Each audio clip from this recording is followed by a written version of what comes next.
it's good to see you, my dad. I am so glad to welcome you to our interview today. And, okay. I just have a couple of questions. So one of the things that we have is working with the financial fitness program. Now, you haven't actually done the financial fitness program with us, but I want to work through some of the learnings that you've had through financial literacy. So understanding throughout your time and experience and what you have done. So tell me a little bit about yourself. I don't know. I've worked all my life and Yep. had So what children. sort of professions have you had through your life? Okay. I started off cutting cane at 16. Then I went ring barking with my uncle, and then I got a job in the main roads for about 6 years. Then I moved to irrigation scheme in Emerald for another 4 years. And I went farming for, I don't know, 16, 17 years. Love farming. I farmed for a lot more. I was growing hay and everything, but I got a job in the mines when I was 45, and worked there for 20 odd years, bit over 20 years, and retired 3 years ago. Yeah. And I know that you've been working through investments and using that money really well, because one of the principles in our program is being a good steward of that money and then making that money grow, making it through investments compound so that you have more money. Yeah. So you've retired now, and I do know that you are working with shares.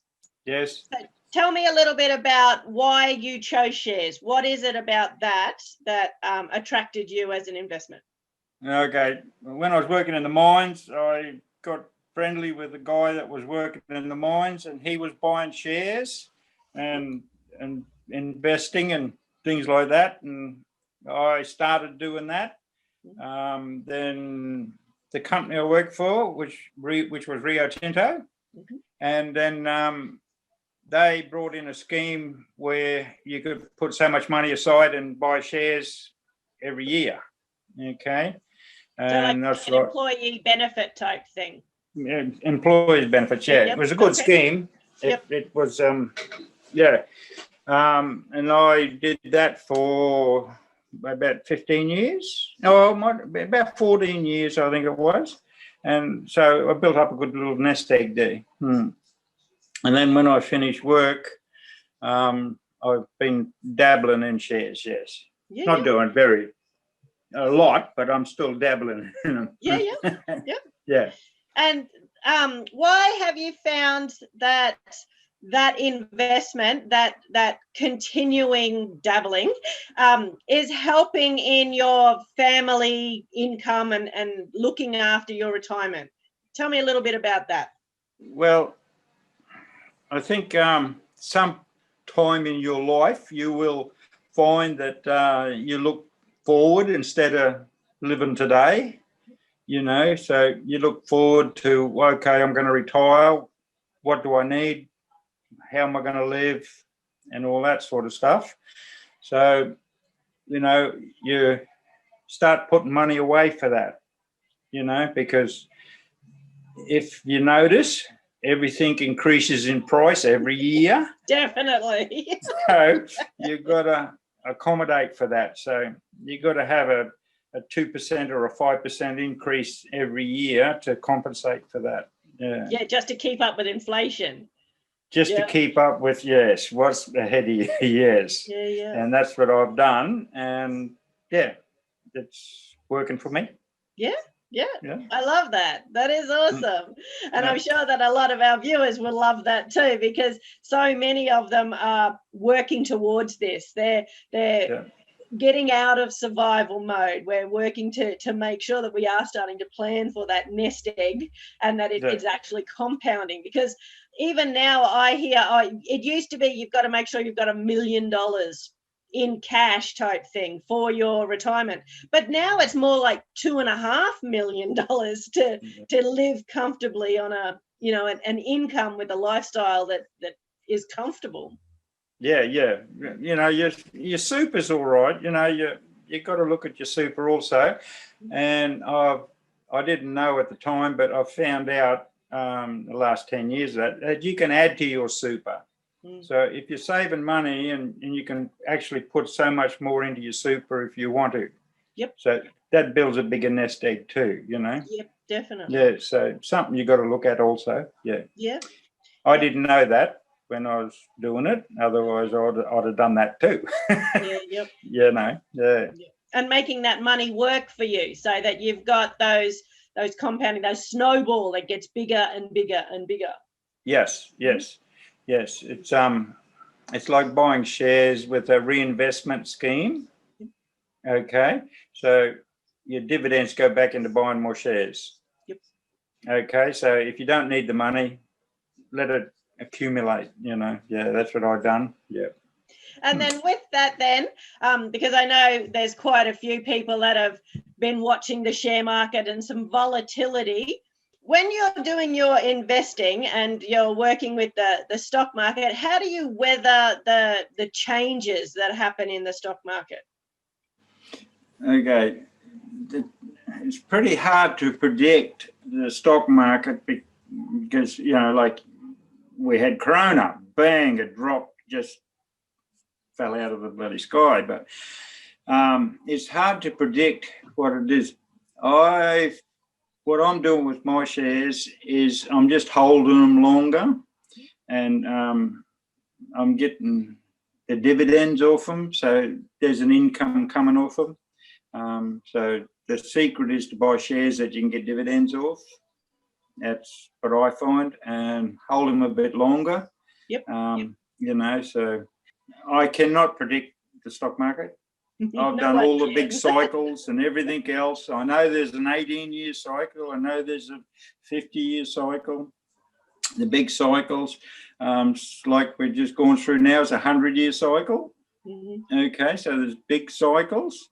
I've got a mate that really went crazy on cycles, and he still doesn't understand it. So he's a lot better than me in cycles, but he doesn't understand it neither. But all that we work on is the little cycles. You know, we've got a 6-monthly cycle. You believe it's every 6 months it cycles, and you got weekly cycles. You got daily cycles. You know, you got a lot of cycles there. But when a big cycle comes up, like the Corona or the American presidency and all that, you know, it affects all the influences. So, you know, you've got to kind of, it's hard to understand. I cannot understand it. Okay, so, yeah. But buying and holding is a very effective strategy for income protection and to have that continual income coming back to you. It works for me, yes. Yeah.